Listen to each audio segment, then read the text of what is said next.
Welcome back to the show. Hardwick Circus have produced an album that will, according to them, forever align themselves with the disenfranchised. The five-piece band recorded their brand new album, At Her Majesty's Pleasure, in prison chapels and performed their songs at 11 prisons across the United Kingdom. Well, to tell us more about the experience and the thought process behind such a unique album is the band's lead singer, Jonny Foster. Jonny, thank you for joining us. How are you? Why prisons? Well, none of us Hardwicks have ever been to jail before. And before COVID, we played at Rochester Nick, where we did 45 minutes and then a Q&A session with the inmates. And it was such a rewarding, emotional, kind of religious experience that we figured, getting out after COVID with very few music venues available to play at, let's get back in jail and organise a 15-day prison tour. We were being a bit cruel, weren't we, and say it's a captive audience. They've got to listen to you. There's nothing else they can Absolutely. do. But what I want to say is, you know, how do you go past all of the red tape? I mean, how do you get into prisons? Great to have the idea, but how do you get in? Well, I think, you know, there's some good initiatives going to help kind of re-educate and get prisoners and inmates involved with the arts.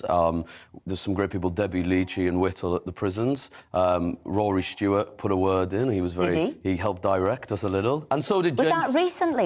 Oh, this was when he was there. OK, so this was quite a while ago. Yeah. Absolutely. And James Timpson from Timpson's, the great British establishment. So what do you think you're going to do when you go in there? I mean, are these hardened criminals or are these the people who are about to come out, have spent a long time in prison? And what do you think you're doing? I mean, how do you connect with them? Well, these are citizens just like us. Everyone's deserving of live music. I firmly believe that. You know, we sing songs of, you know, overcoming adversity, tales from being on the road, from being in a small northern town, from Carlisle.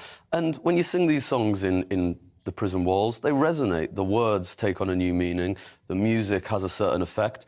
And you can see a real two-way connection between us as the band and them as the inmates who don't get a lot in the way of art and culture, which I think should be at the heart of education and it should be fundamental in anyone's life. Now, some people will say, well, look, you know, I mean, obviously Johnny Cash appeared in prisons. Yes. He was very famous for that, but it was just, some people would say, well, look, hold on a minute, these people they've committed crimes. Yes. There's been a victim of the crime there. Why should they get this treat when they're supposed to be being punished for it? Yes. What do you say to those people? Well, I think prison has to be more about locking people behind cell doors. It has to be about finding a route out of the jail and back into society. And I think at the heart of that should be education, and music is an absolutely perfect example of how you can, of relating with real-life topics, with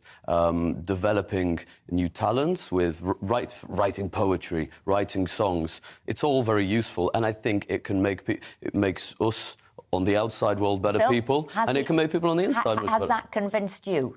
Well, I don't know. I can, you know, I understand the point, but I still think that prisons are becoming a bit too much like holiday camps and not enough about punished for committing serious offences. No, I don't think that's true at all. I think it's verging on drivel, actually, because, you know, these places are by no means party houses. Prisons are undervalued, underfunded, very disjointed, and, you know, we have to help our fellow citizens in finding a way back into society, and also it's rewarding for us, you know, we're connecting on a very human level, and I think when you go into prison and when you see that, you would recognise the real benefit there. The only thing I'd say, Johnny, yes, you're live, and in a way that could touch them deeper than anything else, but, yes, you know, otherwise they could be watching telly. So why is watching TV in something in a downtown any different than connecting with sort of live music? So in that regard, I see why you should be, or could be going in. But more about you. You've got an album coming out later in the year, and I have been listening to your music. Yes. And it does sound a little bit like The Madness and The Squeeze, and as it is, you've got their producers as well.